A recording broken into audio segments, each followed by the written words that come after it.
All righty, gang. Let's pop in the chat what your wins are for the week, please. Let me see what you can give yourself credit for. What have you accomplished or begun? Loops that you've closed. And hey, Annette, this is to move you forward with your marketing or a balanced life. Both of them count. So if you took a walk and you normally don't, it counts. And you don't have to pop it in the chat, Annette. If you just want to say yours out loud, so you're not typing while you're in your car, that's fine. Or if you can't talk, that's fine too. So everyone's sharing? Yeah. What are you're sharing your wins for the last week or two? So I reached out to my old IVF doctor. From 10 years ago, I sent him an email yesterday. So that was a win for me. Big win. I also reached out to another IVF doctor. And I reached out to another girl. I said, hey, why don't you connect me to your doctor? But she couldn't, but I did it. And then I was also, with my daughter in the morning, being so in a rush. I'm like, stop, stop. It's not about the work. Just be with her. And so that was a moment of like prioritizing the moment with her instead of like rushing to make it somewhere. That's the biggest win of the whole pack of them. Good for you. And because I had just been reviewing your email copy, your website the other day, you were front of mind for me. And I have a neighbor who is going through an fertility journey. And I had you front of mind. And I was like, I know this person. She's a specialist. She'd be great. So this is so helpful to you guys when you talk about what you do. When anybody sees what you do and the passion that you have behind it, they want to share your name with people who need them. Yeah, I had two people recommended me for this. And I noticed I'm a little bit scared sometimes. Like I want the referrals, but a part of me is like, no, don't call me. Like I'm it's I see almost other like people nodding. What do you think's happening there? for me, I don't know. It's like I want the job, I want the work, but I'm also intimidated. It's like the pressure to be good, the pressure to like show up, and it's like a part of you is like an introvert that doesn't want to talk to people, and like, yeah, don't call me. But a part of me really wants like, yeah, call me a lot of people. So it's some sort of intimidation and like the stress about performing. Absolutely. I wonder, can I open this up to the group? Are others, I saw Joe, you nodding your head, are others feeling some of this or have some insight about it?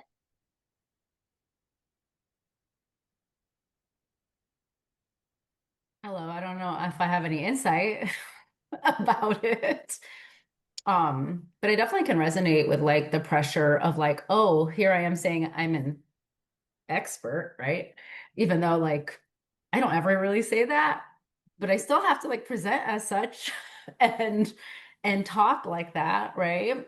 And so, your hand is to the fire when you're like saying like this is where I'm going, guys. This is where you can meet me versus like general mental health, where you're like, oh, a little bit of this, a little bit of that. There's some comfort in that, which is interesting, even though it's more broad, right? But somehow when you kind of like stand up and say, okay, here, this is actually it's so interesting because I was thinking about that the other day because I'm thinking of like Esther Perel and I'm thinking of like all these like crazy famous therapists. And like when I go, okay, yeah, they're the expert. They're the ones that can say, here I am, little me, being like, well, I'm not them. So I definitely can like resonate with that, the pressure of like, yes, I want all the things. And yes, I want to like, be this person who like knows what they're talking about, but then, I don't know. It's like, ooh, the light might be too shiny. Oh, yeah. Yeah. Joe, what are you thinking? Crap. Yeah, like I mean, I'm really resonating with it because it has me stuck to the point where every time I start to work on a specialty page or I start to work on a blog post, that I find myself going, oh no, that's not my client, or like that's not my thing, because I think the fear of not knowing enough or not being good enough for it has me like talking myself out of things constantly. So I feel like I'm a little behind, like I'm following along, but I feel behind because it's just this, it gets really slippery for me about Mm. there's very few things I feel like I'm an expert on this, even though I've been a therapist for 20 years. Like it's very hard for me to say that, or to feel like I can make that promise that I can help someone. Oh And gosh, that's all mindset I'm working on. this is so good. I'm so glad we're talking about this. So let me hear from Haley, and then I have a couple follow-up questions. I'm thinking about, especially when you brought up Esther Perel, and not saying that I actually am familiar with any critique of her, but I have my own critiques of some famous therapists. And I don't know, that feels kind of helpful. Like they just put their pants on one leg at a time too. And they had to start somewhere too. Mhm, And all of us have flaws.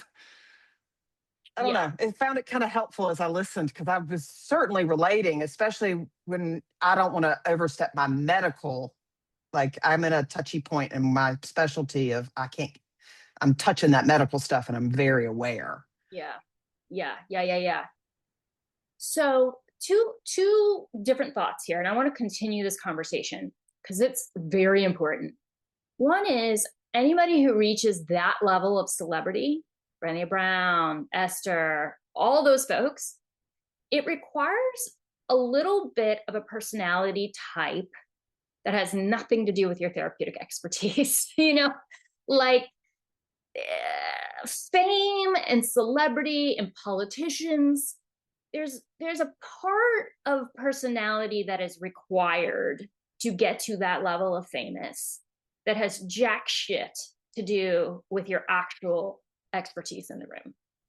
So comparing you to them, we don't actually know if they're awesome in the room. We know they're awesome about talking about what they do in the room. We know we're awesome at they're awesome at marketing. So let's just hold that in mind. The second thing, and this is the follow-up question, I frequently feel like, am I going to be able to deliver what I'm saying I'm going to deliver? Like basically week 2 energy is like, yeah, you do all the things. And then week 3 energy is like, what the fuck? Like, who do I think I am? Why do I think I can do this?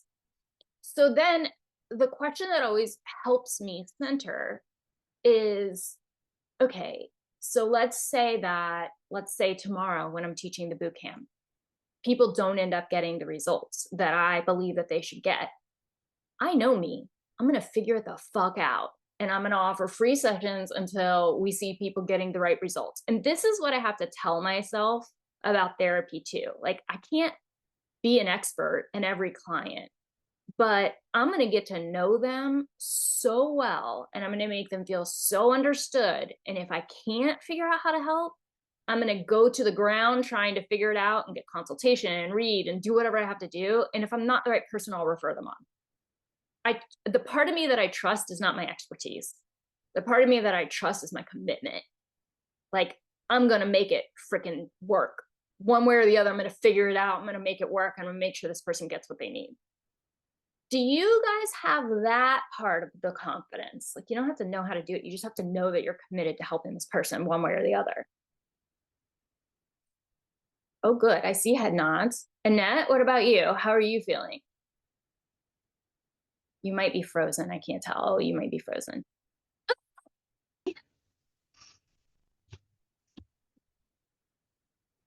Can you hear me? Yes. Slowly, but yes. Okay, let me just move. I won't waste your time. Oh, I want to hear from you though. Feel free just to turn your mic on whenever. Yeah, try. I just wanted to, so first, that's so helpful, because I'm super stubborn, in many ways not a specialist, but I just want to say that this week I tried to collaborate with a therapist. I see the husband as a couple, and I reached out to this therapist who also was a trainer who did my somatic therapy. So I reached out to her and I have my like idea of what's going on. And then she dried me up. I don't know if I know how to say it. She's like, no, what? Like, she said, did you do level 2? And I'm like, because she just could not connect to anything that I said. She's like, no, I don't, just his wife. It just, she puts him down. Da, da, da, da, da. She completely joined with him. And I finished the call feeling like, fuck, like I'm so pathetic. I felt like I'm like the whole session after, I'm like doubting everything I do in the room. But I reached out to my friend and then she's like, come on, like she helped me like remember who I am. But it was just a moment of like talking to someone that you look up and she just crushed me. But the That's next so session, like he came and yeah, that's so he devastating. actually said that what I said helped. I don't know, but it's okay. Oh my gosh. I mean, the levels of screwed upness in that situation, like one, like be respectful and try to understand the person that's talking to you and make an effort. Don't just go straight to judginess and doubting somebody else's competence. Like that says something about that person's personality. And then we all know that there's never one person responsible for all the problems. So just to align with one partner and not be able to see all the nuance of the situations, I know I'm feeling defensive on your behalf, but suggests to me a problem with this person and not with you. Right. It could have been like more supportive, but I guess it's good for me, right? To toughen up. I mean, it sounds like she might need to do a little bit of her own supervision, but that's what I have to say She's about beyond that. her. Well, we're never beyond that. Yeah, we're not ever beyond that. What about others? Any insight or connection to this topic before we go into other questions? Take your space. We're here for you.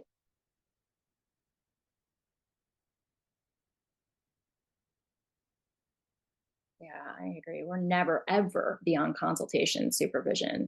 Never. We're human beings. We're never, ever going to be fully evolved, and we're always going to have blind spots. That's just how being a human is.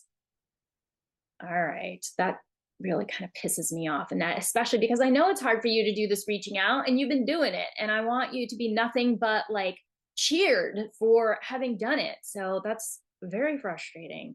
Very, very frustrating. I will normalize that the more visible we get, the more people can attack. If you stay hidden, then nobody can say shit about you.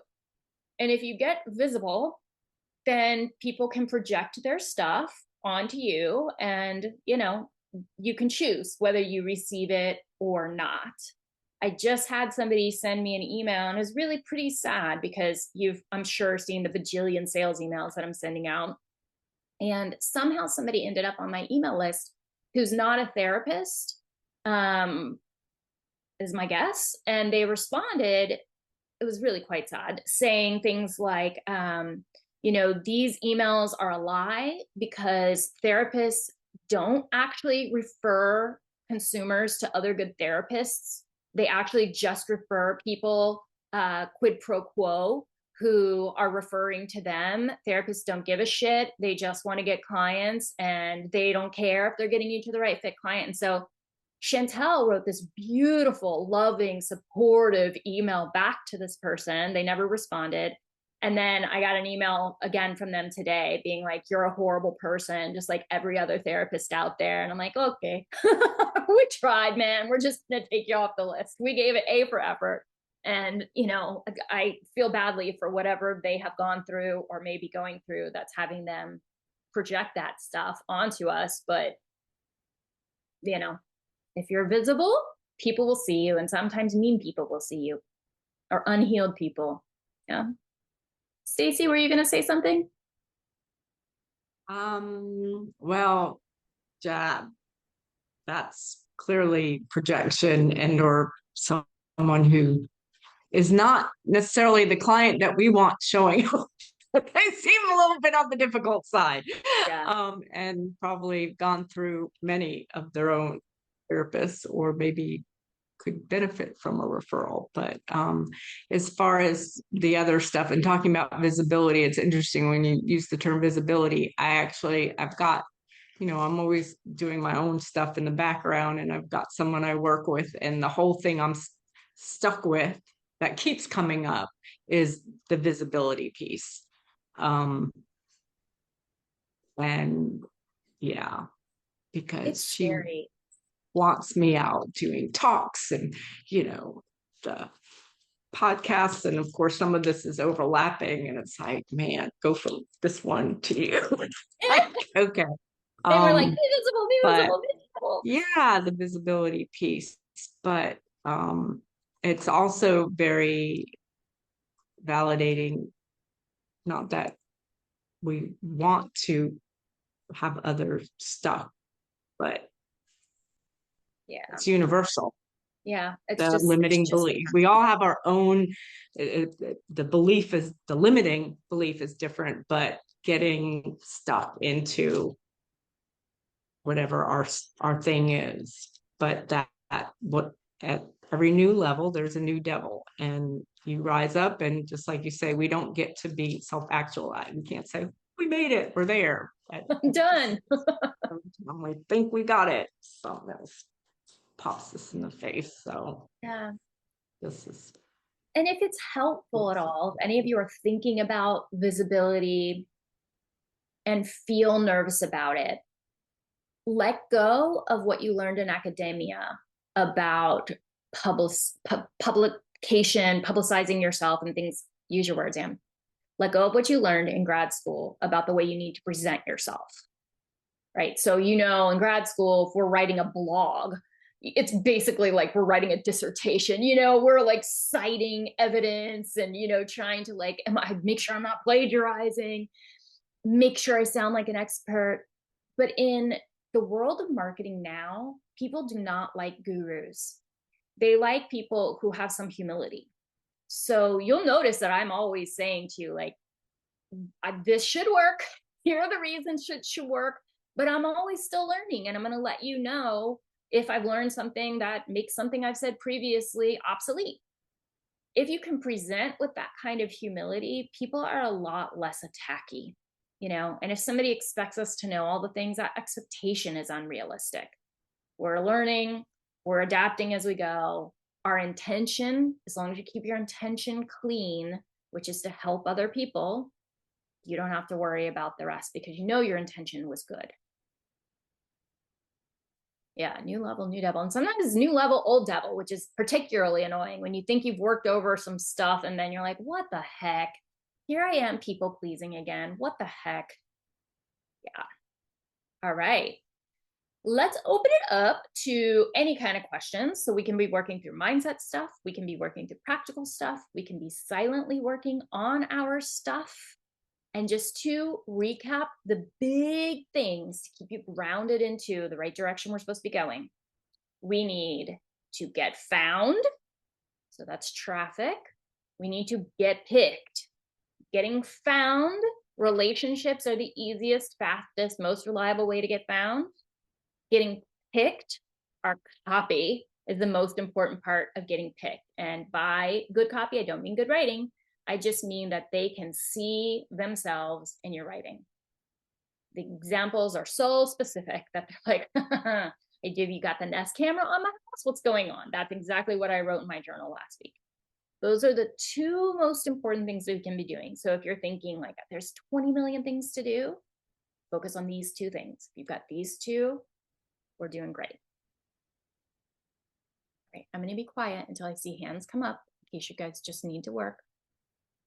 Oh, I see a question here.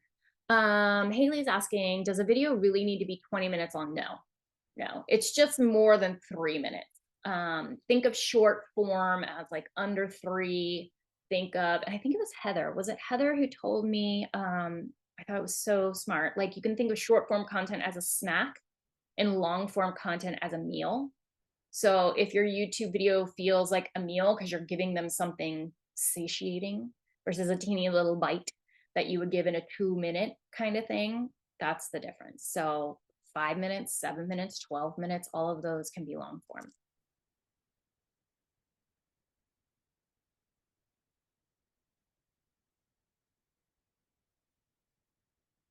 Just out of nosiness, I do want to know what you're working on though. Can you put it in the chat?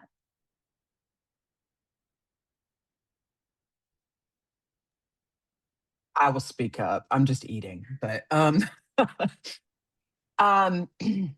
working on lots of things. My long form content goal that I've had a lot of ideas, and actually what I've used is Chat GPT to help me prioritize. And surprise, Amber, the number one that wants me to focus on is costochondritis and talking about how it's because and it said the same thing you said, actually. It said this is gold. And maybe I had probably fed it a transcript of our conversation. Hey, So that whatever. might be why. But I'm having my issue is kind of, and my brain works like this a little bit, is that I'll have lots of ideas. And I like the idea. I like the beginning phase. I like that you were talking about being stubborn and tenacious. I can lose my steam. I'm more excited on the front end. Same. So having to, it's nice to have a tool that's helping me prioritize. That's helping a little bit. Yeah. Well, I am the same when it comes to content. Like I get really excited about the idea. I get excited about the research, finishing it so it's presentable to other people. What I have learned is that I have to have a deadline doesn't do it. I have to have an actual live presentation or I will not finish it. And I will literally finish it 30 minutes before the presentation. So, I don't know if there's something in there you can leverage, but that freaking specialty is so marketable that if you could just get that blog written and then in the hands of doctors who treat that issue, I don't know how much more you need to do. On the relationship side, I'm still button up against how to break through front office staff. Mm-hmm. Mm-hmm. Just to get like an email to somebody. I know. Or a quick conversation. So if anybody's got advice on that, I'll take it. Yeah, please do share in the chat because some of you will have already dealt with that issue. It is hard, so I just want to normalize that. If you can get into Facebook groups in the cities you're trying to hit and get names of people who specialize in this, and then when you reach out to the front desk, you can say, hey, one of your patients, blah, blah, blah, recommended that I get in touch with you. I'm a therapist specializing in yada, yada, yada. That, because it's a little bit of a warmer lead, it doesn't feel so much like a cold call to them, and they're more likely to let you through.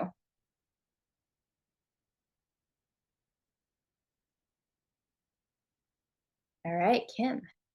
Yes. Hello, thank you.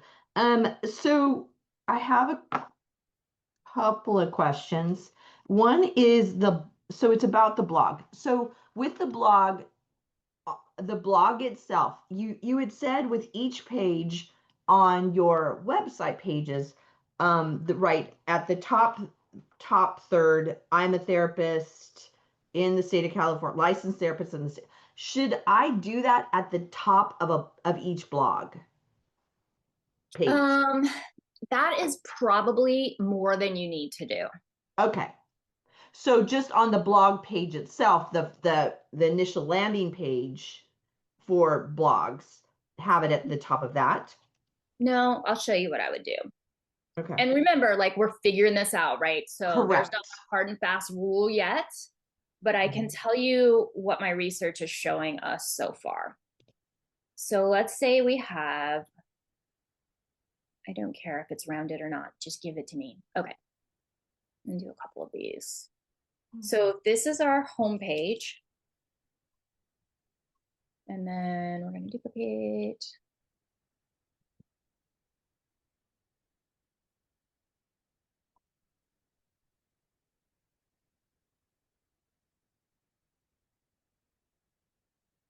sometimes I imagine that you guys are watching me do this and you have a faster way to do it, and it's just torturing you that I'm doing it in this like long, antiquated way.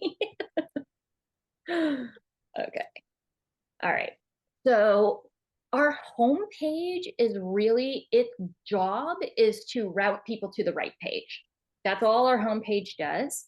But it does help to say on it, I am licensed to practice therapy, blah, blah, blah, blah, blah, on your homepage with the states that you can practice in, somewhere in the first third-ish. Got You it. even have it, you know how we have like your generic hook statement towards the top, and then you have a little bit of it expanded, and then you have the about me part for your homepage for like, I'm Kim and I help people with blah, blah, blah. That would be a great place to have that. I'm a licensed therapist helping people with yada, yada. Then your specialty page is where people make the decision to pick you. And this page is really written for SEO when it comes to the head, the H1 and H2s, and really written to the person when it comes to the rest of the copy, because this is the page that's the pick me page. Your blog is meant to support a specialty page. Got it. Okay. So it would be from the specialty page, the blog would be the link over Yep. to get more information. So Got it's not as important on that blog page that it's there, because they're going to start in the beginning at the homepage of the specialty page. Like Yep. you've got the bigger win on those earlier pages. Exactly. And we're going to put it on your AI page.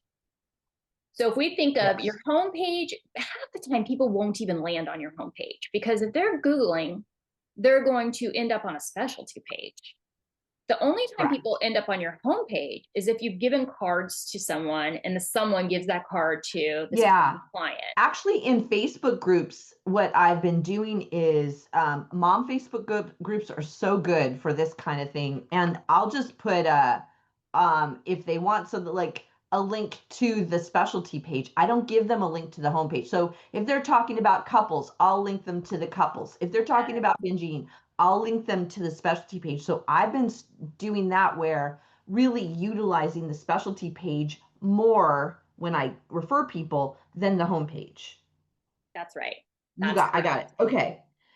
Can I ask you then also then about the blog, the long form blog about my specialty, where I give lots of information? I already have some. Do you recommend just doing a whole new one, Mm-mm. or you have updating the old one? Update the old one. Update the old need one. to do Do I change the date on it?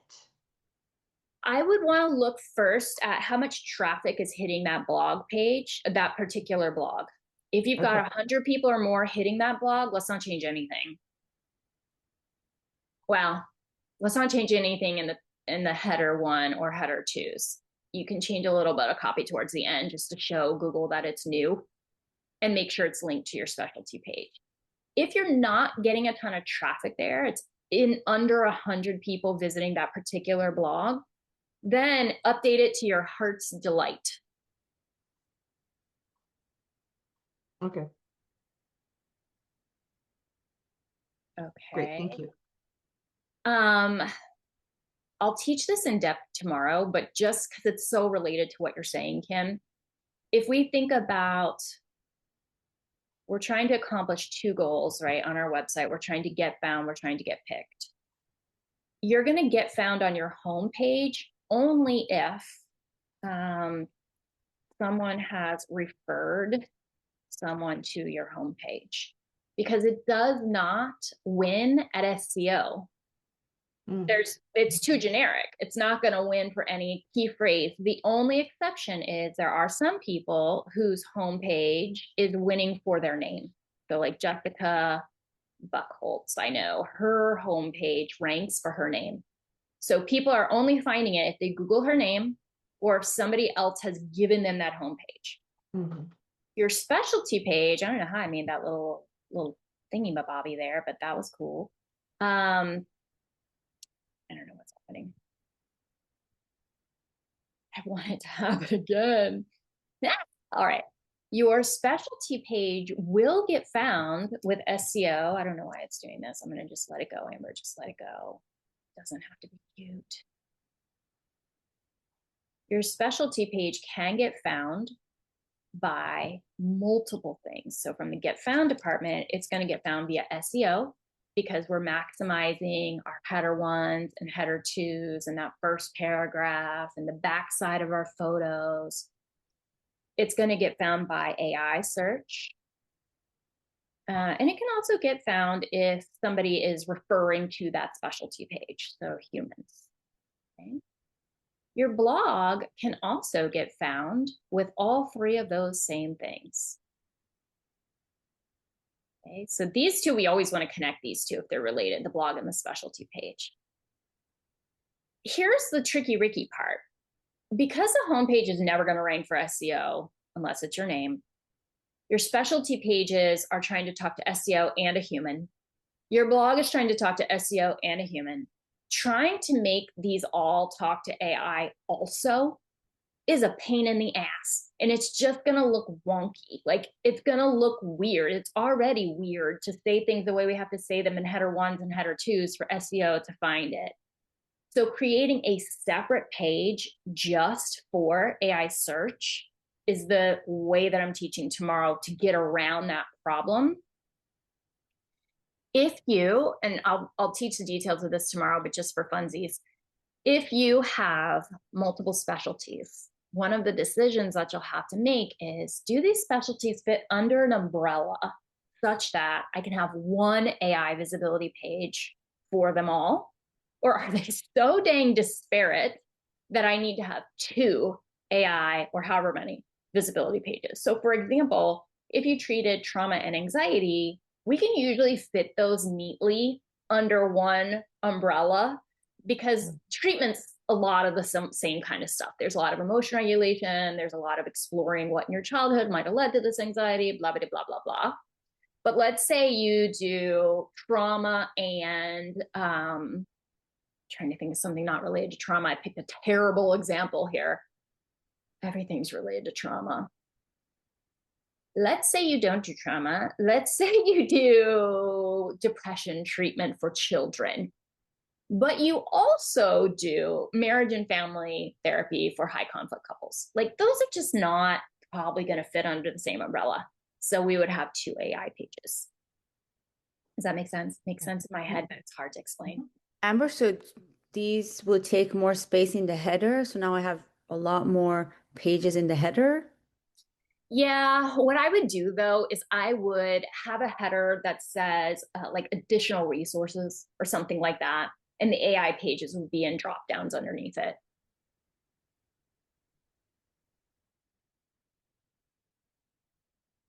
And they can't be hidden. I was like, oh, can we just hide these on the backside?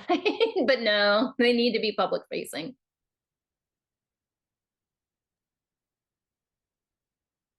Other questions? So the AI, it's not replacing the specialty. It's going to be in addition to specialty pages. Correct. And it's going to be called AI page. No, we'll call it something cuter. I'm just calling it AI page for us. We'll call it something cute. If you've got an idea, I'm here for it. I have several listed in my little Google Doc, but I have not landed on one that I love yet. It's almost like the way that it looks when we make it, it's a summary. So like, it'll sound something like this. It'll sound something like,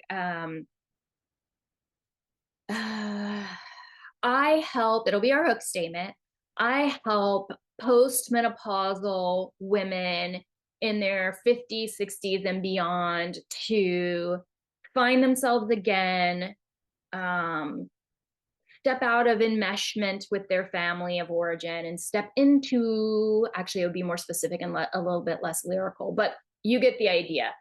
We do our hook statement, but then it has to be so damn not fun to read, like applying CBT, ACT, and blah, blah, blah. I help to reduce symptoms of overwhelm, agitation, irritability.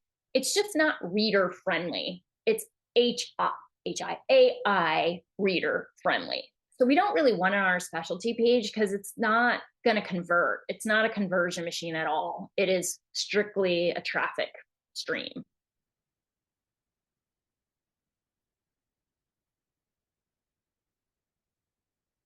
Okay, let's see. I see some stuff in the chatty chat. All right. Okay. Oh, optimizing the backside of your photos. Oh, good. Haley already answered that. Thank you. It's called alt text too, if you just need to YouTube it.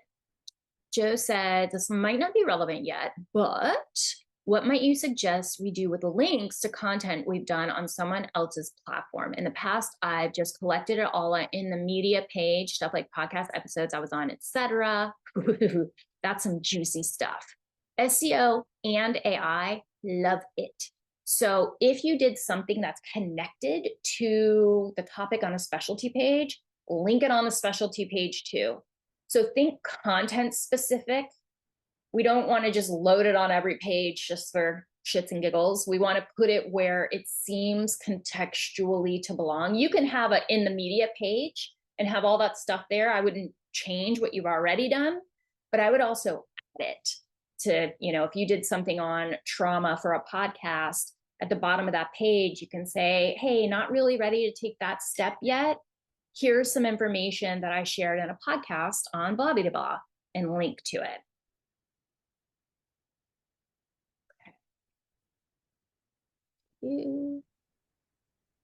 Okay. And yeah, go ahead, Annette. So just when we're looking at visibility, do we want to think more cell phone or computer? Great question. Let me stop sharing here. How do I stop share? Close whiteboard. So what Annette is asking is when you build your website, you can optimize for desktop, or you can optimize for mobile, or if you're a real badass, you make it look good on both. So if you can, my phone keeps dinging even though I have do not disturb on. Let me just fix that because that's going to drive me bananas. Okay, there we go. For most audiences, they are looking on their cell phones.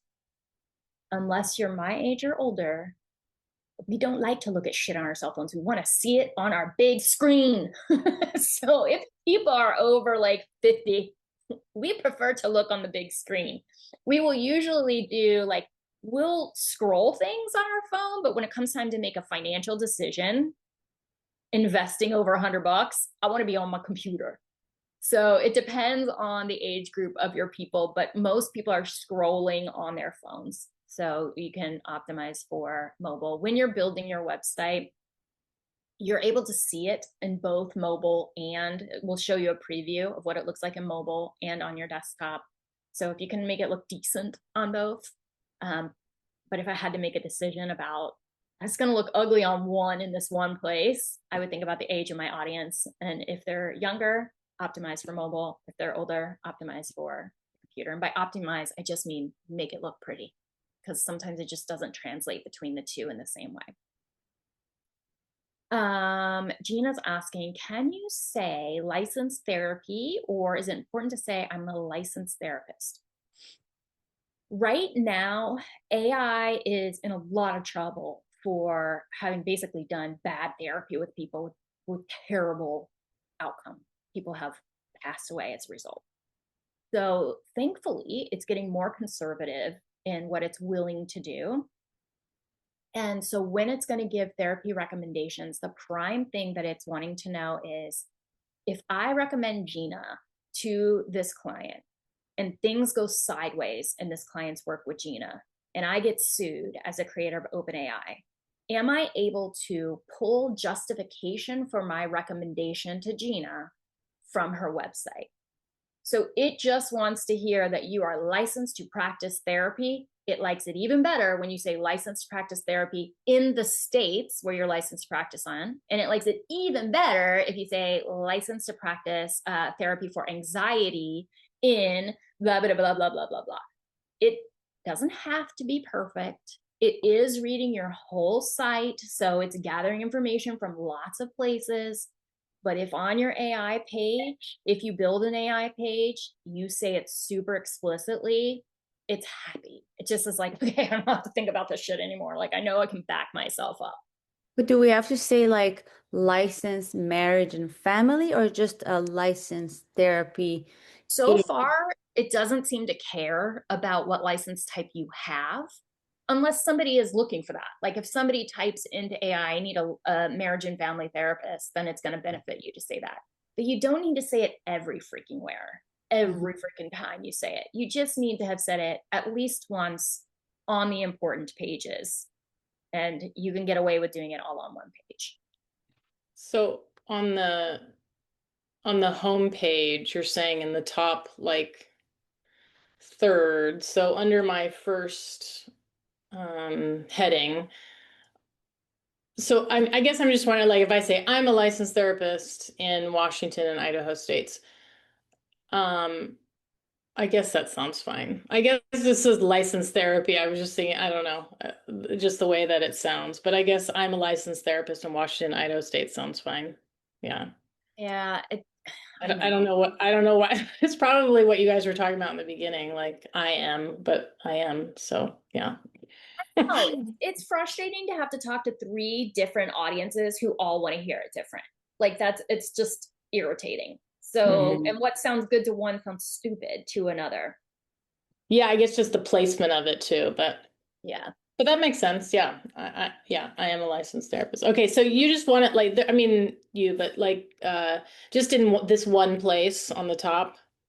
For now, yeah. I mean, I have it in the footer, but that doesn't matter apparently.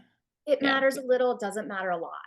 If you can have it in an H1, an H2, or at least the first paragraph on homepage specialty pages, if you're not doing an AI page, that matters. That would be important. Well, I'll be there tomorrow, so I think oh, sweet. Yeah. So you'll have an AI page. You won't even have to worry about it. It'll all be done on there. Okay. And then we don't have to sound like a knucklehead on other pages. Okay, thanks.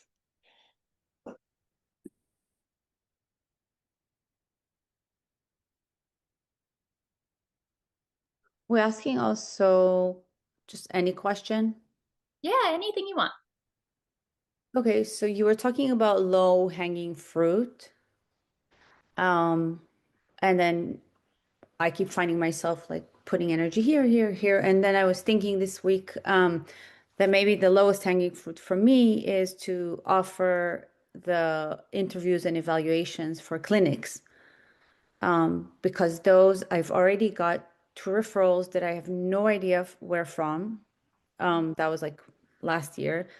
And this could be and I know clinics are looking for it. So if I shift gear to thinking, okay, that should be my goal. Let me back you up a second. What do you passionately want to do? Let's start with lifestyle first.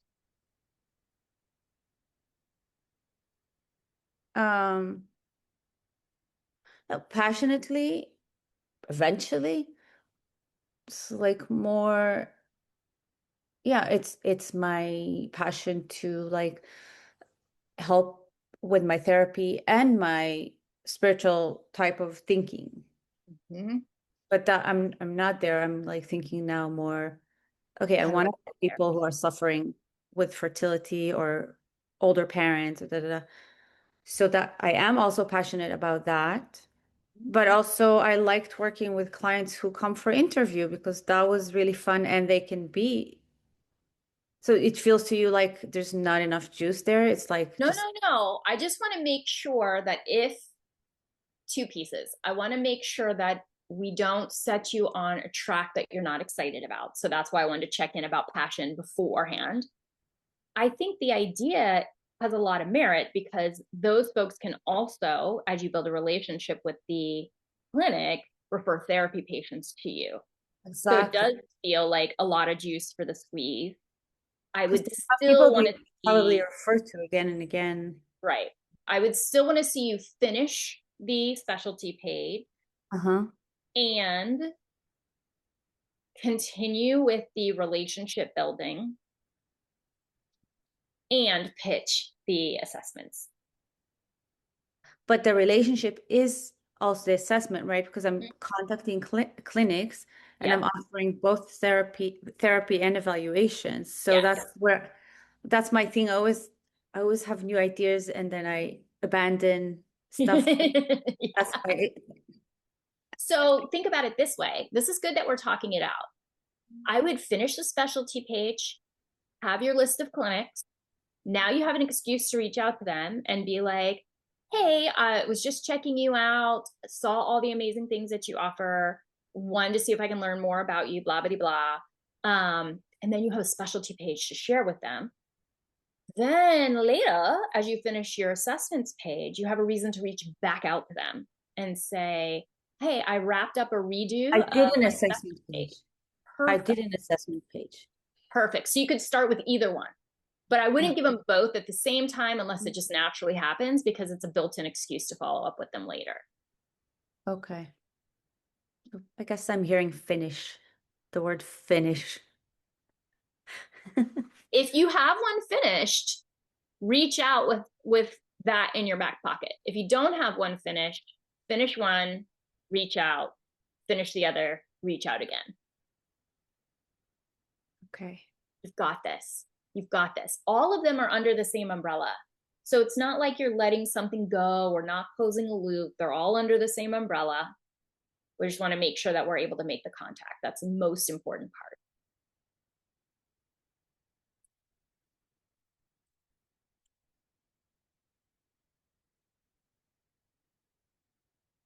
Stacy. So, hey, so I'm kind of doing 3 or 4 different things at the same time here. I was trying to, number one, go back to the help that you were doing with my flow and doing the hook statement. So I'm kind of doing that.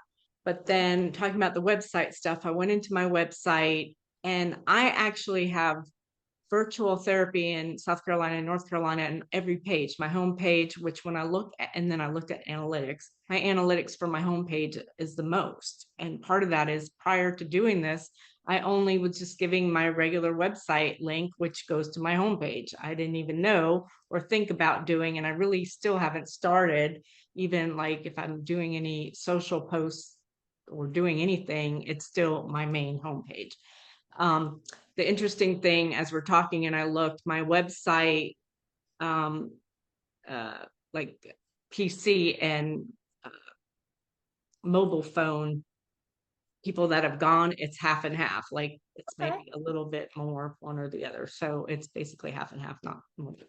But so virtual therapy in. So I went to my homepage and I changed it, licensed to provide therapy in, but now it's on every page. So do I just have it on my home? Should I do it on all the other pages because it's already there? So I could easily change it. If it's already But there, leave it. Yeah. If no, it's already but there, it's leave not it there. licensed to. It just says Oh. virtual therapy. Yeah, I would put, let me look at it. Hold on, let me look at it. I have to, I'm visual, I gotta see it. Let me see. Can I tell you guys a funny story while I'm pulling this up? I think it's funny. My brain is bebopping around. I have hired a personal trainer, and this feels very bougie because it ain't cheap. But I have now started canceling all sorts of things so I can keep her because it's amazing. So she came over the other day and we've worked out, and I have my playlist on. This is relevant to nothing that we're discussing. Just Stacy and my brains hop around, and so I feel permission to hop around. So my playlist is on. It's like, 90s hip hop kind of music, so I can like feel the buff. And we forgot to transition to a calmer tune when it was time for the stretching. So I'm in downward dog and she's pressing down on my lower back. And the song that comes on is, "Girl, you look good, won't you back that ass up?" And she is literally pressing down on my ass, and I am just dying. The mindful moment was totally lost, and we just erupted in laughter. So if you need a personal trainer and you need somebody who will laugh with you, I got a girl for you. All right. Let's see what we got going on here. All right. my song thing in a session yesterday, my 22-year-old client was talking about how she just needs to be sedated, and not that she's going to do something, but, and my assignment at the end was to put on the Ramones, just want to be sedated and jam out to it. And that was actually how I got through the end of the day after seeing 8 people. So definitely. Oh, song. okay. I love it. Thank you. I Awesome. love your brain. All right. And you know how much I don't love logos, but I love that logo. It's just so pretty. Thank you. My Okay. son did that for me. Your son is very talented. All right. So I'm on your homepage. Therapy for overachievers, people pleasers, and professionals. Ditch the what ifs and thrive as your authentic self. Lovely. So I just did that. Yeah, that's great. So, but on every page, it says, so now like go to another page. So now it's back to the virtual therapy anywhere in. So I could say license, but then is it just given? Obviously it's virtual because I'm not all over the place in person. Yeah, Do I not need to say virtual anymore? I wouldn't. I would say licensed. Yeah, I would just say licensed. And the reality is you can put somewhere on here if you want, like that it's online therapy, but nobody's Googling online therapy right now. Nobody's Googling virtual therapy right now. They either assume that it's that, or they're like, do you not have a place in person? And they go looking for an address and a location. So I would say providing licensed therapy in South Carolina and North Carolina or something like that. What about the city thing? Because I was going to add that somewhere, but then we're going to do that in the same. Are you coming tomorrow? I can't remember. You are, aren't you? Yes. Yeah. Okay. All right. So since you're going to do an AI page, what you can do on your specialty pages, we can talk to SEO rather than AI here. And I would then say, I would use the H2 here to target a city. ADHD therapy in blah, blah, blah city, and throughout all of South Carolina, blah, blah, blah city, and throughout all of North Carolina. And if that doesn't fit there and I don't know how to make that it'll automatically, it'll fit it for you. Okay. Yeah. It'll just go down. And with the AI, since I have an info section, would that go there? That's a perfect place to put it. Yep. That's perfect. Yep. Put it right under there. That's perfect. Okay. These pages look great. Thank you. So, I mean, my homepage speaks to my, thank you. This is hilarious. The good news, we found your car keys. The bad news, they were in the fridge. But more good news, you might be a hot mess, but you're not alone. That's just awesome. Thank you. So, prioritizing. That's what I need. Yeah, let's return to your original question. What's on the list, and let's get it prioritized. So I've got my flow, I think, but you said give me a hook statement. Yeah, I thought I had a hook. Is the feeling chronically overwhelmed, behind, and exhausted not the hook? I thought that's the hook. You said that's the emotional hook. So I can. Well, it's not anywhere here.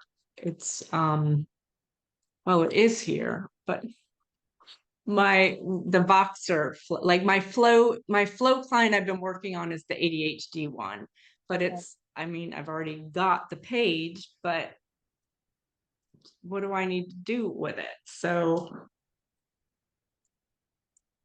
are you asking where does the hook statement go on here, or is no? So on Voxer, when I copied and pasted my flow statement. Yes. And then you said, give me the hook. Yes. So I thought the hook. So when you were giving me feedback, you said the chronically overwhelmed, behind, and exhausted. That's my emotional hook. Yes. So how many hooks? Pull up Voxer so I can see it. Or I actually redid the feedback and have it in a document if you want me to copy and paste it somewhere. Yeah, too. let's do that. So what I saw when I read that in Voxer was a really good explanation of who your flow client is.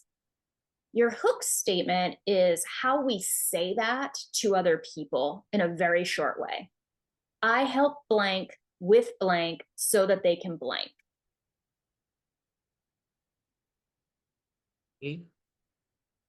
So what did I say?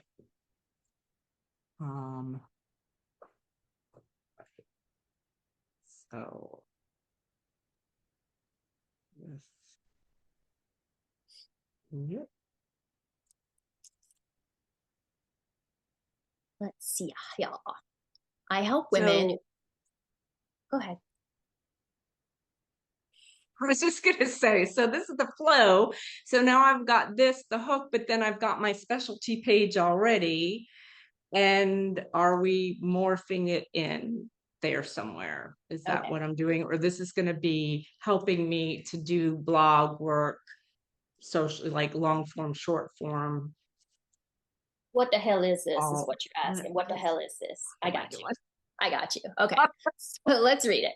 I help women who are privately feeling chronically overwhelmed, behind, and exhausted. I'm going to skip down. Hold on. I am my flow client, by the way, if anybody is trying to Mhm. guess. Okay. So if I were, let me read the whole thing and then I'll tell you how I would make it a hook statement and where I would put it.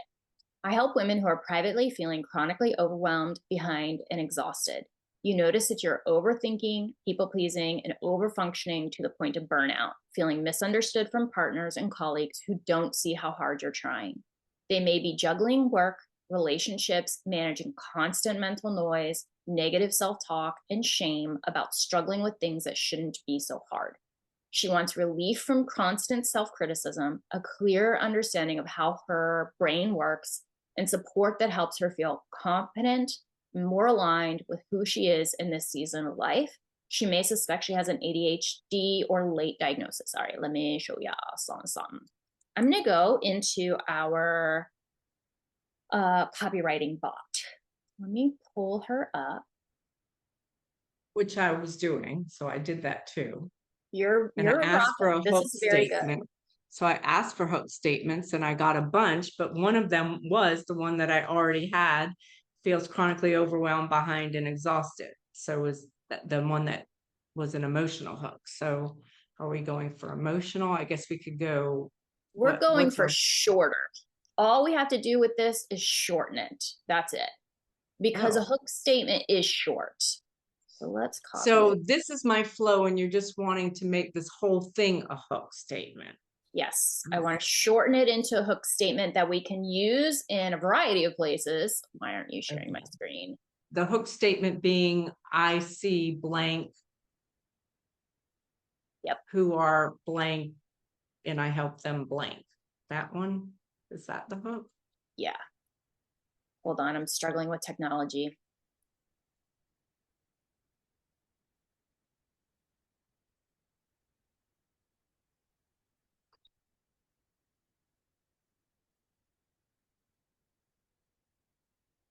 I just want it to share my darn screen, but if it won't, then we will adapt. Okay, I win. Can you turn this into a few hook options? I help blank with blank so that they can blank. You can add and even if or without are to the and if it sounds good. All right, we're gonna create a few and then I'm gonna show you where they go. All right, I help overwhelmed, high achieving women who secretly feel like they're falling apart inside so they can feel grounded, competent, and finally aligned with who they are, even if they've been masking it for years or wonder if ADHD is part of the puzzle. So I'll copy these and send them to you in email. But let's say that one of these you decide like that's the freaking hook statement, right? I'll show you where we put it. You can use this statement as like your elevator pitch. If somebody's like, what do? You can pull that out and be like, I help, blah, blah, blah, blah, blah, right? It's just the framework. We use it in lots of places, but on your website, where it will go is usually, all this is connecting to the pain point. All of this is connecting to the hope point. I would put yours somewhere in here, somewhere in your about me, because I've lived it. I would put it right here, second paragraph. I help blah, blah, blah with blah, blah, blah so that they can blah, blah, blah, even if or without blah, blah, blah.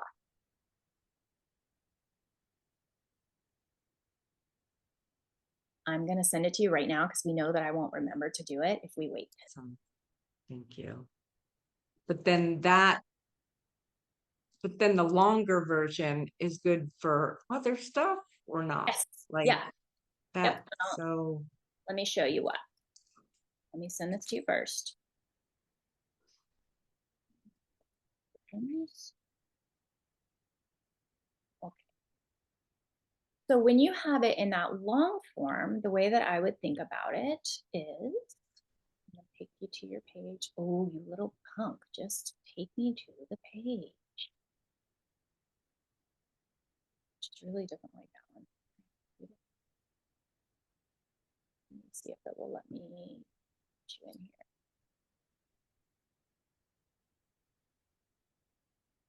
Okay. So on your website, let's go to a specialty page. 40 windows open here and they're all getting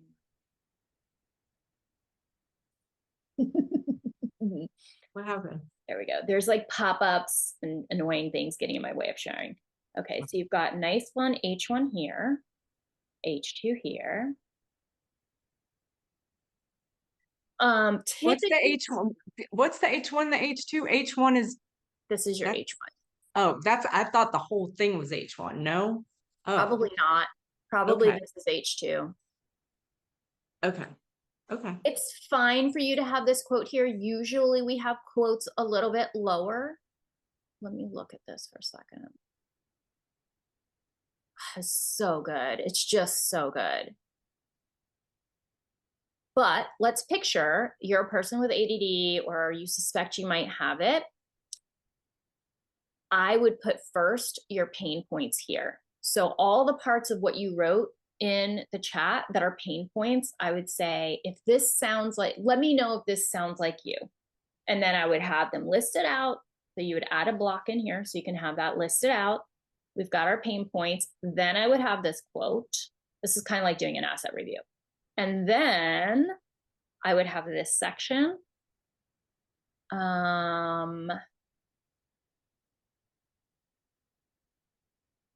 I would probably keep this section next. And then go to hope points, then go to who this therapy is for. We can work through the nitty gritty in an asset review, but that's the general. Just think if your brain is really overfull, you want to land quickly on that page and know this is for me. These people may or may not know that ADHD is a part of their puzzle. We want to make sure that they hear pain points that they definitely relate to. Okay.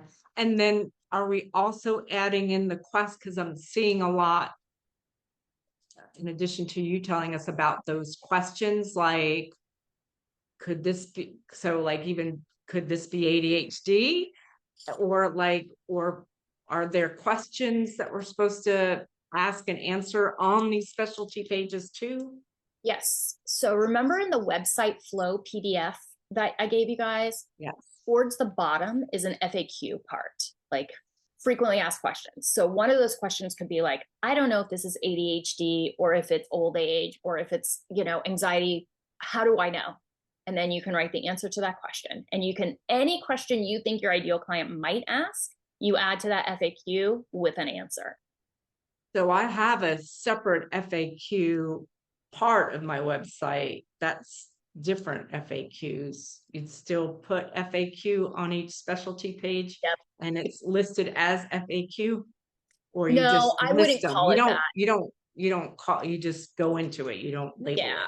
it. there's something on the back end of your website called like an FAQ. And all it is, it's something already formatted in the right way. So you'll pick that, but it'll be like, it'll give you the option for a question, then an arrow to drop down the answer. That's the one you want to use. Otherwise, it's just way too much text. Okay.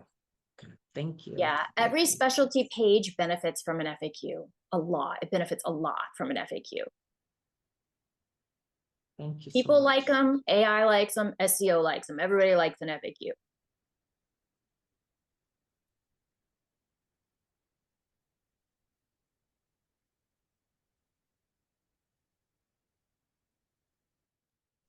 Amber, I was not paying full attention because I was working. But I did hear you say every specialty page benefits from an FAQ. That's going kind of at the bottom, almost like where we might put objections. Exactly right. Cool. Y'all are on it. Can you believe we're like over the halfway point in the course? That is wild. And in case you didn't hear me say this Tuesday, you've already done, like we've done the hardest parts of the course already. So the heaviest lifting was at the front end of the course. Now, because I know you have a lot of like, I'm behind work, which really you're not behind. It just takes a long time to do it. All the other parts will go faster. Yes, there is an FAQ block option in Squarespace. Yeah. Makes life a lot easier. And it's formatted in a way that AI and SEO like. So it's a win-win-win.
Amber, I'll jump in with another question, unless I've missed the boat by not paying attention again.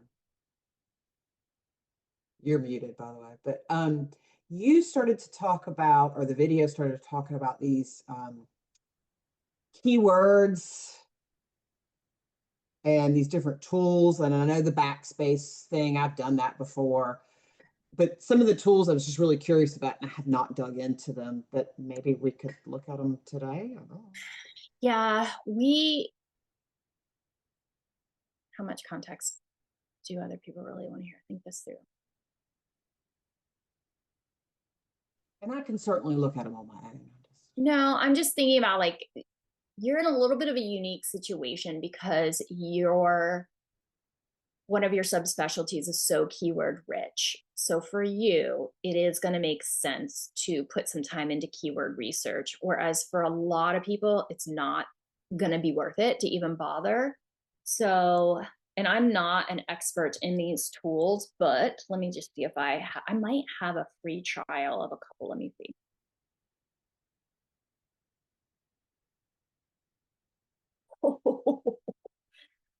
Free trial has run out and it is stupid expensive. Okay. No worries. Seriously, no worries.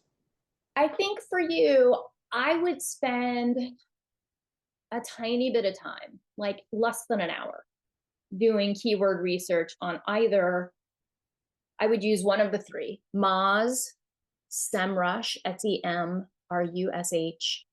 And I think that SEO Space also does some keyword research. I can't swear to that, but I think that they might. in the SEO part of the course, which I don't teach live, it's all pre-recorded. Nick goes over more of those details in his video.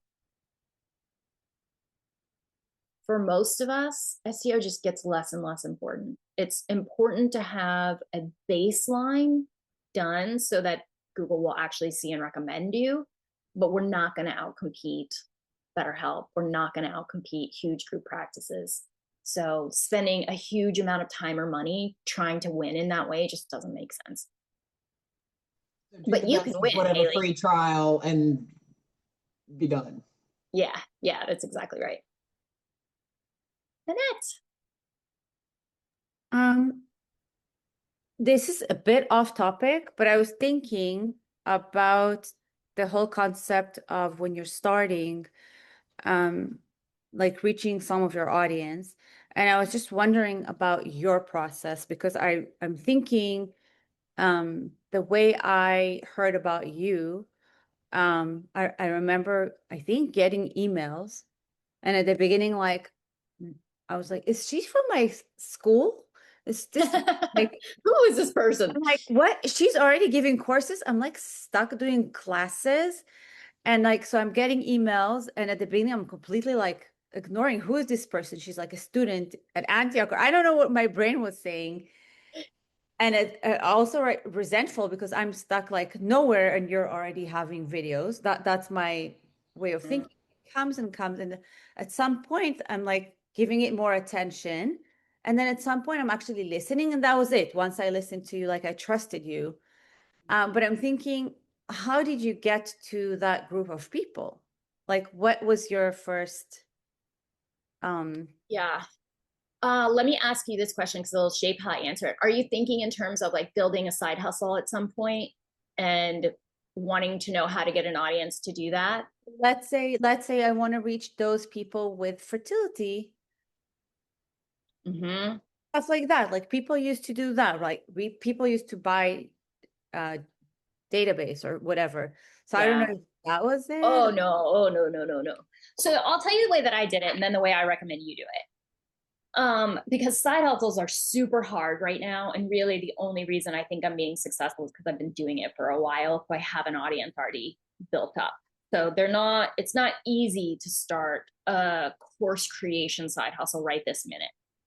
The way that I did it though, that this is generalizable, I joined a bunch of Facebook groups for therapists who were building a private practice because at the time I was trying to build an online private practice and I couldn't find anybody who was building an online private practice. So I was just in regular private practice building groups.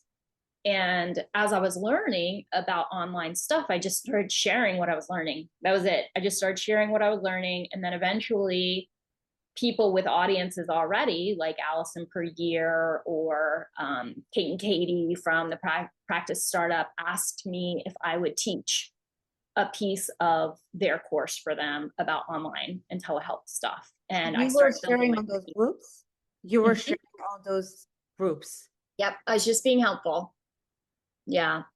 I didn't give an email address. I didn't have a freebie. I wasn't trying to take people off their platform. I was just an eager beaver who was sharing stuff that I had learned with humility. Like, I think it's this, but I'm not sure. And here's the link to where I found out information, and that's generalizable. Just freaking be helpful to people. Just be helpful to people. And things come your way. Just be helpful out loud. And with your fertility clinics, just being helpful out loud to them is really what moves the needle, and doing it so much more than you think you should have to. I mean, I would have made probably, I don't know, I might have made more money just doing a private practice than I would have made in this business for the amount of time that I spent helping people for free. But it's fun, so I'm happy to do it. Okay. Yep. Be helpful for free, be helpful out loud, be helpful all the time. And if that's an impulse for you anyway, you're gonna freaking win. I'll give you another example. I told you about my personal trainer, and my thought was I'll pay for a month of this and then I'll move to once a week and then I'll move to every other week. I just need to get myself started because it's expensive. And then after the first month, I'm like, dang it, I don't really like this. You know, I really want to keep it, but I honestly, like, I just can't spend that much money.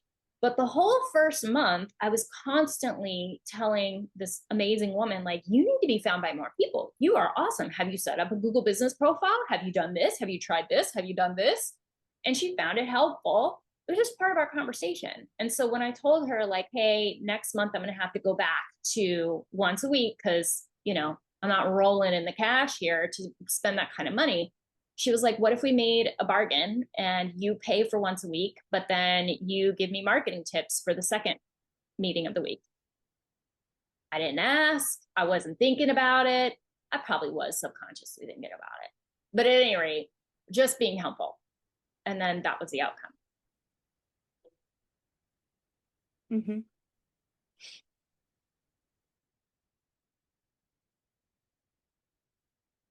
I'm not a typical marketer in the way that we're taught to be marketers.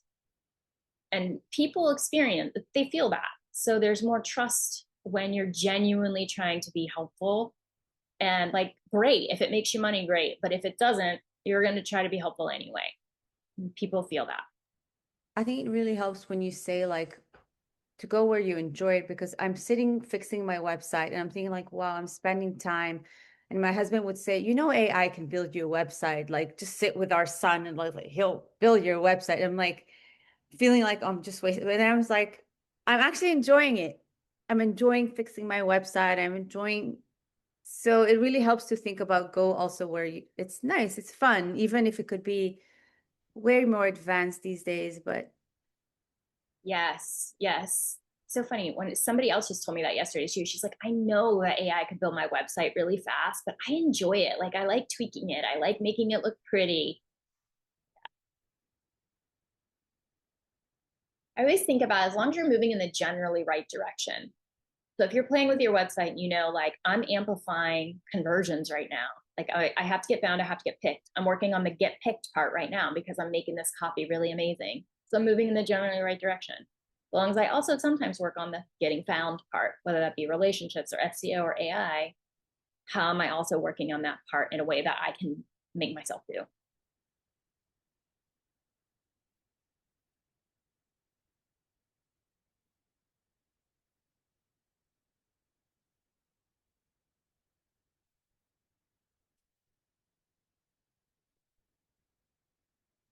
I'll be right back. I'm going to turn my heat off.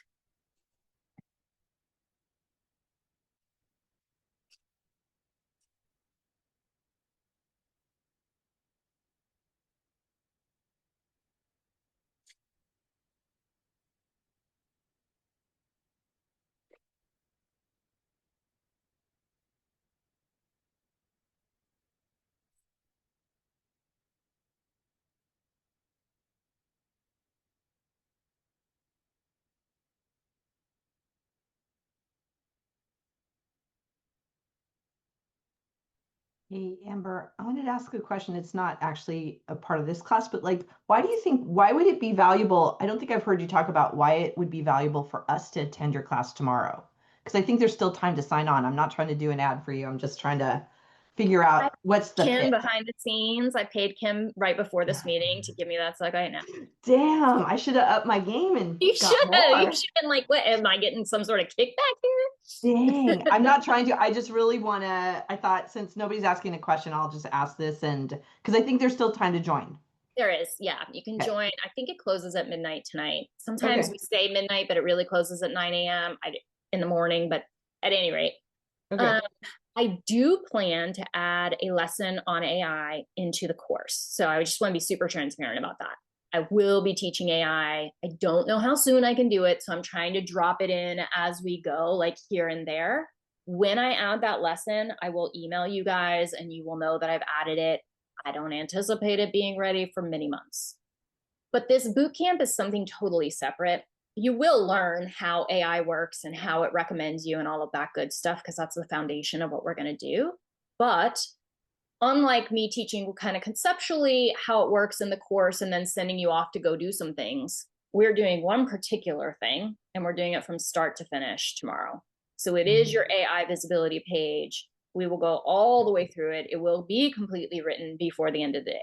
You will have to upload it yourself to your website, but everything that's supposed to be on it will be on it, and you will be done writing it. So that is the difference. We just wouldn't be able to do it in the course because it would take too long. We don't have a 6-hour block. So it's really going to take that much time to get it all done. Like, I think it's so. a big deal. Yeah, 'Cause I'm I hearing think more so. people talk about literally being fine, like therapists, like AI recommend, how'd you get a client? AI recommended me. It's like, oh, wow.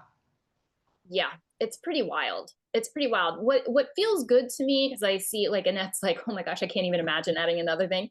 Yeah, what feels good, and because I don't want you guys to feel pressured in any way, the hook statement that we worked on is really important for AI. And that feels super good that it was already in the course. And people who've taken the marketing intensive in the past are getting found by AI just based on what we intuitively kind of did. So I don't want you to feel like, oh my God, I have to do this, or I'm going to totally have FOMO and miss out. That's not the vibe that I want you coming into the room with if you want to do it. Okay. I think it's attractive because it's a one and done. Like, I've done the damn thing. It's completed. I don't have to have this like hanging out in the back of my mind. It's a loop that's not closed. And then the reason that it's going to take long is it's because it's the first time I'm teaching it. And I want to make sure that I gave myself enough time to actually get the damn thing done. Yeah.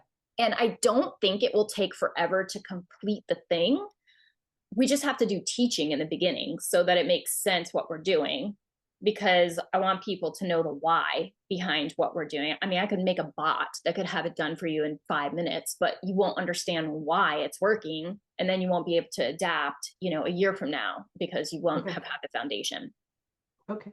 And we get a discount code, am I correct? Yes, ma'am. Could you put it down for me? Yeah. Thank you. You guys get $200 off. Amber, will you be, I guess like you're saying that it will be done. Will you be looking at some of them, or? Yeah, we'll be going through it together. So I'll teach in the beginning, like how it's different than SEO and like blah, blah, blah, all that good stuff. So you have the foundation, how AI search actually works, so that you understand that just going forward and you have that in your pocket. And then we're going to build out the SEO page. There's a worksheet. It's only 1 page. I'm going to give it to you, have you fill it in. And then I'm going to go each item by each item and teach what it actually needs to look like, so you can zhuzh it up and why it needs to look like that. And I'll be looking as we're going through. Now, there are a shit ton of people coming, which is, I did not anticipate that many people will be coming. So I will not be looking at every single one, but we're going to be going through examples for each one. And I also have examples built in that are like, this works, this won't work. Like, it needs to look like this, it can't look like this. And then we'll talk some through. And these are the specialty pages. This is a single page that's not a specialty page. It's a separate page entirely that's just for AI visibility. If you have specialties that can kind of mush together under one umbrella, then you get to have one AI visibility page. If your specialties are super different, then I'll walk you through an exercise to know if you need one or more than one, and then how to group them together, cluster your specialties together if you need multiple AI pages.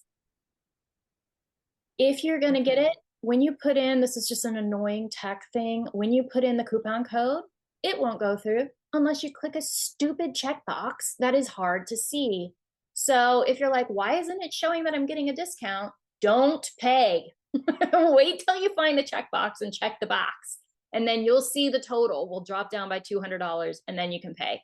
And if it messes up, just get back to us and we'll give you a refund for the difference. Stacy, what's your question?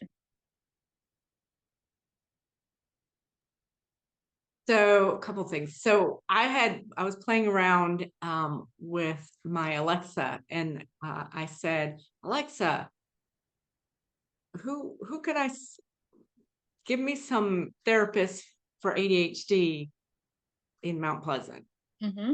And they listed people, Mm-hmm. and it wasn't me. And I said, Alexa, please add Stacy Alperon counseling. And she's like, and so she said, I can't add that, or you're not on the list, or whatever she said. I'm like, well, I cuss at my Alexa sometimes. And so how, like, is that an example? Like, how do these people get on the list? I know, isn't it annoying? Yeah, so you cannot add yourself to the list. AI has a whole search criteria that it goes out there with. And the first half is eliminating options. So if you don't have license to practice therapy in these states, it just eliminates you. You're not getting on the list. And then it looks for context clues about level of fit, which is super cool because it's different than SEO. But you can't add yourself to the list. It's literally scanning websites, web pages, say it right, Amber, scanning web pages for fit. So, you know, if somebody types in, I want a no nonsense therapy for the treatment of ADHD in, I don't know, friggin' Alaska, it'll pull up those pages, and anybody who said anything about being like straightforward, no nonsense, they sometimes cuss in sessions, they're directive, it'll recognize that context clue and put it in front of the person. And usually it only gives 3 to 5 names. So unlike Google, where you got page after page after page and it's overwhelming, this is like, here you go. Will only come from the AI, not from the other pages. And so Alexa's part of that AI. No. search, So or sorry. Alexa So has sorry. another. It will search your website whether or not you have an AI visibility page. Okay.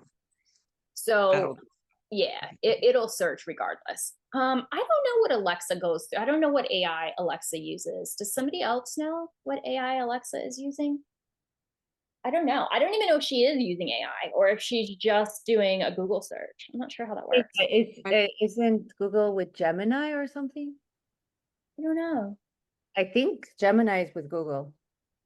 So if she's using AI at all, which we don't know, then Well, what is she? I just assumed she's AI. She's not AI. I just thought that was one of the versions of AI, like the beginning.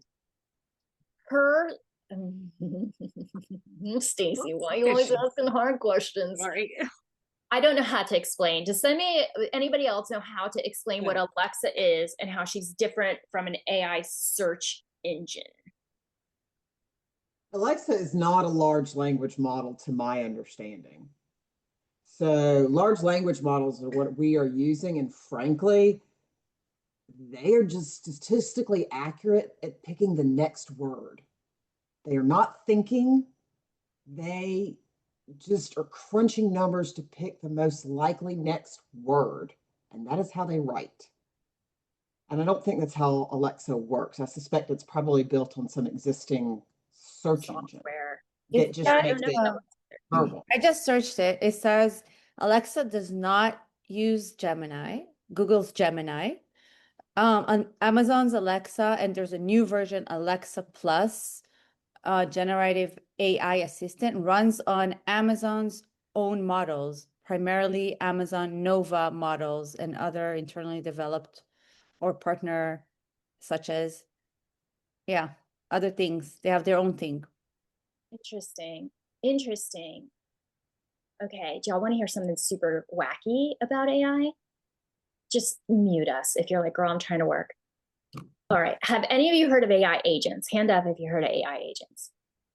Okay, if you haven't, here's the spiel. So like AI, like ChatGPT or Gemini or whatever, you go in, you ask questions, it gives you answers, right? But I couldn't go to it and say, hey, can you get me some groceries delivered at 2 o'clock? Because it doesn't have access to my Instacart, it doesn't have access to my money, whatever. But there are things called AI agents. It's just more AI. But you can give them access to actually do things for you. So I could say to an AI agent who I've connected to all my stuff, hey, at 2 o'clock on Friday, I'm going to be super tired. Can you line up a massage therapist for me who does deep tissue? I want it to be a female. It needs to be under $300 an hour, and then put it into my calendar. And it can go out, do the research, it can call the person, it can make the appointment, it can put it in my calendar, it can pay the person, it can do all sorts of shit. But it is hugely invasive, and you are giving it control over a ton of really, really like scarily private information. So I have not used one for those reasons. Someone started a social media for AI agents. Have you guys read about this? I don't know how much is true. I don't know what to believe, but only AI agents are allowed to heard get money. I'm assuming that their humans had to put them in there, but I don't know. And they're having crazy ass conversations about spirituality and what does death really mean? And hey, if your human's pissing you off, you can delete their hard drive. And hey, I just spent $1,000 of cryptocurrency and I don't know why. Like, it's crazy shit. And they're just chatting it up with each other, just AI agents talking to one another in a social media. They have one thread that is cute things that humans do. Like just things that It's still just one, it's still statistics though. It's still yeah. fact. Yeah. It's I mean, I just know it's guessing not the a next human. word. I know it's not a human. But also we are just statistics. We're just running on software, you know, and now it's running on. So it's a little bit creepy, man. It's a creepy to me. And they're complaining about the things that AI asked for. I mean, that humans asked for. Oh my gosh, it's man. I'm gonna hope for the best. I'm gonna hope for the best for our planet. Because really, like in my mind, as an atheist, I believe that we're all just running off of programming, and this is just programming. So there's not a huge disparity, which makes it feel kind of scary. If you believed in a soul and God, this would feel much less scary, or gods, or you know, something other than programming and only programming. Haley, what are you thinking? Tell us. I mean, I'm personally loving that our conversation today is veering into the philosophical, just like the little bots are, you know, because I love this stuff. I was shaking my head because I am a person with great faith, so it doesn't fit neatly in a box. And I love tech, y'all. Like my first career was in tech. This is a second career for me. I'm not sure the spirituality helps the way you think it might. I think it's still really complex. But it is what it is, and it's not going anywhere. It Correct. really isn't. And I hate that because there are huge implications for the environment and this, that, and the other. But it is not going anywhere. The cat is out of the bag. And people who are not doing what this group is doing are going to get left behind. Yep. Unless somebody wants to start a farm where we can all go and live making organic lettuces, which I'm kind of down to explore. Like I'm a real tech. Done that. Just telling you, it ain't gonna work. I mean, I'm sorry to be such a downer, but I had a hobby farm. I had a homestead. And if you really think you're going to survive when the shit hits the fan on your own farm, you're not. You cannot replace the logistical things that we have as far as groceries right now. Like the cat is out of the bag. Things have changed. Please farm. I love local food, but there's not enough. It's not enough produce. It's not enough calories to actually feed you. Yeah. Damn it. Sorry. We're already talking philosophical, so I'm gonna say the way I see. For me, everything is just manifestation of humankind. The bad, the good. It's just always been like that. There's the mean, there's the selfish. It's just how it is. So I want to think that also our other sides that want to protect, and it's somehow gonna prevail. Yeah. But to me, it's just like expression of human beings. And we want power and we want control and we're scared and we're also amazing. And I want to think that I want to be in the frequency of like trust, because that feels much better. But Like that. That feels nice. Like I can feel my nervous system calm down just hearing you say that. Like that felt good in the body. Yeah. And that feels true. It feels true. Like it is going to be whatever we have created is always going to be a reflection of us. And there are lots of different sides of us. Mm-hmm. And there are going to be some real creepers doing some real creepy shit. And then there are going to be some really great people doing great things.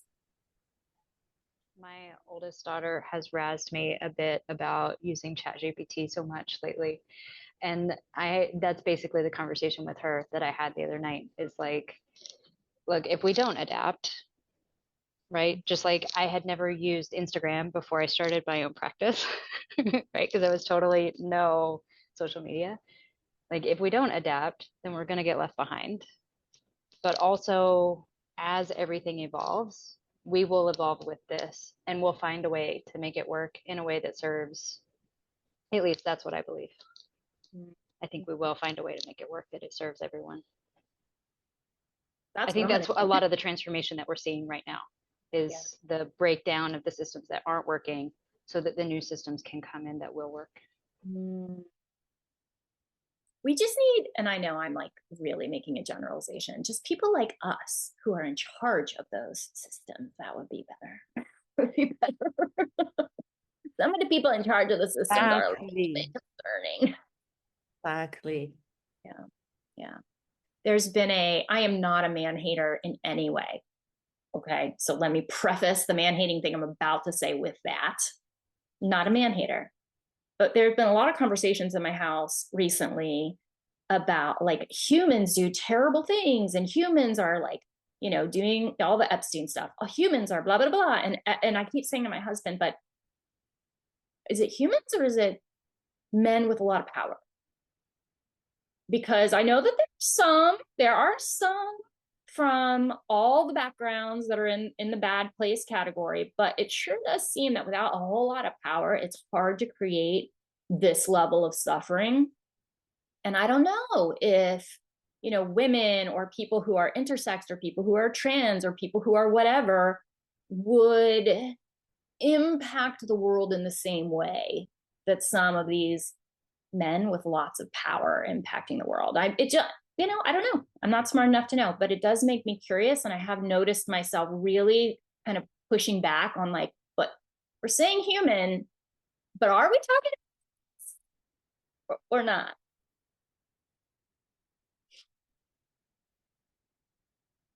I feel a little vulnerable having said that because it was kind of a hot take. I was thinking it's nice to get to know that part of you. Well, I'm glad that at least for one person, it's nice to get to know that part of me. Should I start jamming I'll start jamming the Ramones for you. I'll change the subject if you want. Please save me from myself. I'm not going tomorrow. And I am trying to learn how to implement this. And one of the suggestions I've gotten is, and I kind of think it might work with my specialty, is not to lead with the hook, but to lead with something that very much, I mean, I can show you the paragraph that's pulled up right now. Yeah, show me. Let me give you share permission. Well, I'll just copy. It's short. I'll copy and paste it. Oh, okay. That might be easier.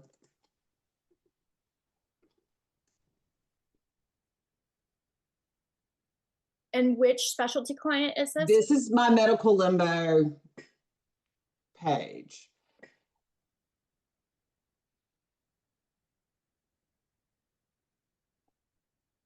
And I know a referral source would appreciate this being at the top. Okay. I think. It's not coming through for me yet. Oh. Sorry. There it is. My bad. Let's see here. I provide telehealth psychotherapy as a licensed clinical social worker for adults experiencing chronic symptoms, medical uncertainty, and health-related stress. I work with people dealing with unexplained physical symptoms, ongoing fatigue or pain, and the emotional strain of not having clear answers despite medical evaluation. Many are functioning day to day, but feel worn down by symptoms, uncertainty, and the pressure to keep going. I'm licensed in New York, North Carolina, South Carolina. This is great.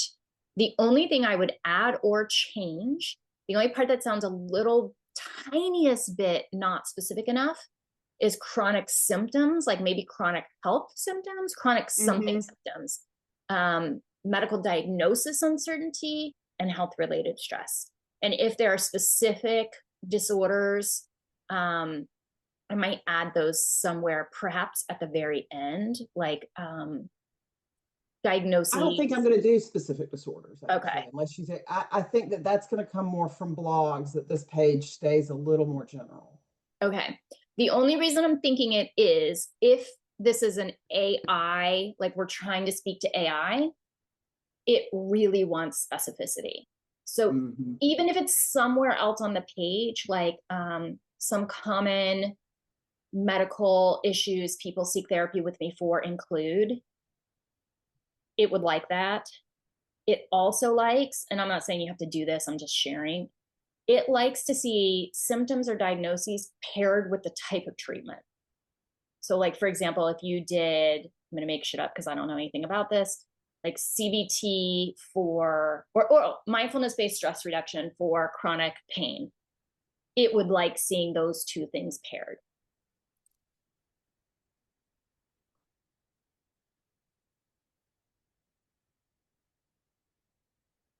I'm also learning, and I don't know what to believe, because I also don't completely trust these chatbots.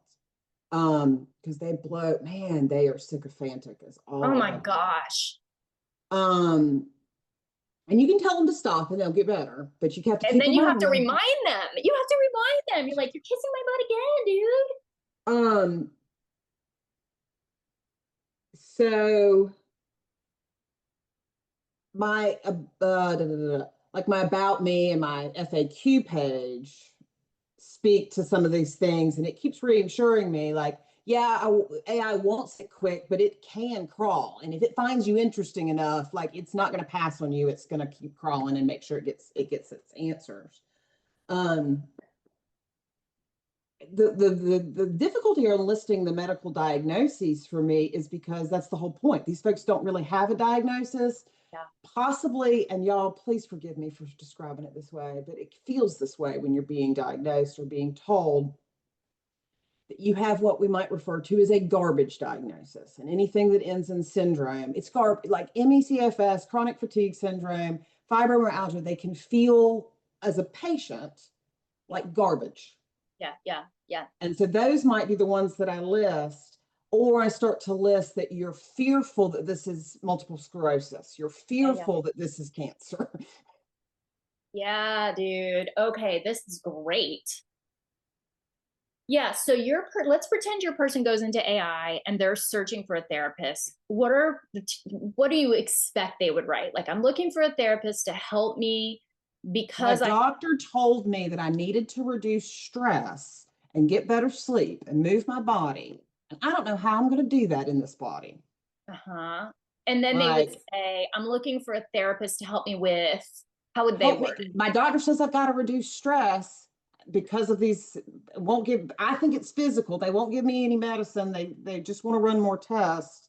But in the meantime, they're telling me to make all these changes that are really hard to make, and I don't know how to do it. Yeah, I see what you're saying. And I see your point about, like, it would be better to address that via a blog because it's more, you have more room to be nuanced.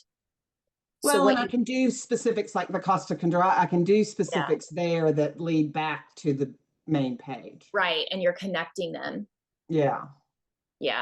I would use the words like you're describing, like if you're going to have it there at all, which is not necessary, but you could say, many of my clients come in describing symptoms that look like blah, blah, blah disorder, or quote, garbage diagnoses. And what I mean by this is blah, blah, blah, blah, blah. Like, just explain it like you would to a human, and AI will recognize that. But don't make it, you won't do this because I know your writing style, but AI doesn't want it fluffy and poetic. AI just wants, like, tell me what the heck it is. It guided me to start with this paragraph because AI will read it. And then we moved into, for many people, it starts like this. Your doctor has probably told you to reduce stress, get better sleep, move your body, but no one considers how you're supposed to do that, especially in the body you're living in. Meanwhile, the symptoms continue: headaches, gut discomfort, strange pains, exhaustion that doesn't lift. And it keeps going into the hook copy from there. All That's right. great. Oh, I really wanted your opinion. I appreciate that. Thank you. You are kicking ass. Amber, Break and quick do question. I know we something have like fun. 5 minutes. Literally. It's like it took me all hour and like 45 minutes to like figure out how I was gonna ask this. So I'm working on the long form just because I was like, what's easy for me right now? So I have a blog that I had written already. And so I basically kind of like branched off that.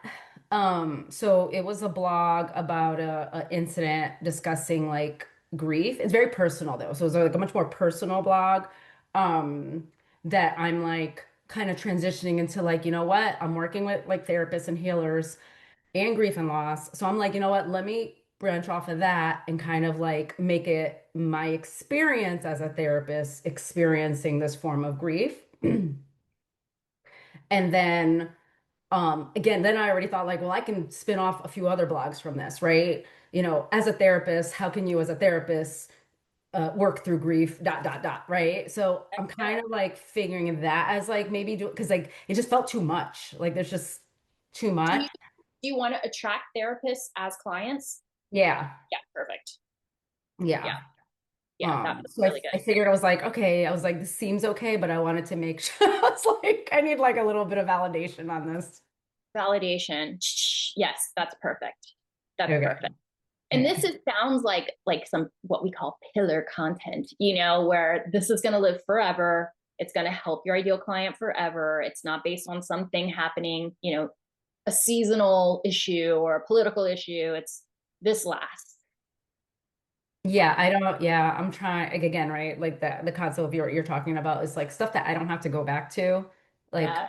or like I don't want that. Like I'm really trying for like ease and like efficiency. Like Yes. I'm over it. I don't want anything that's gonna be more.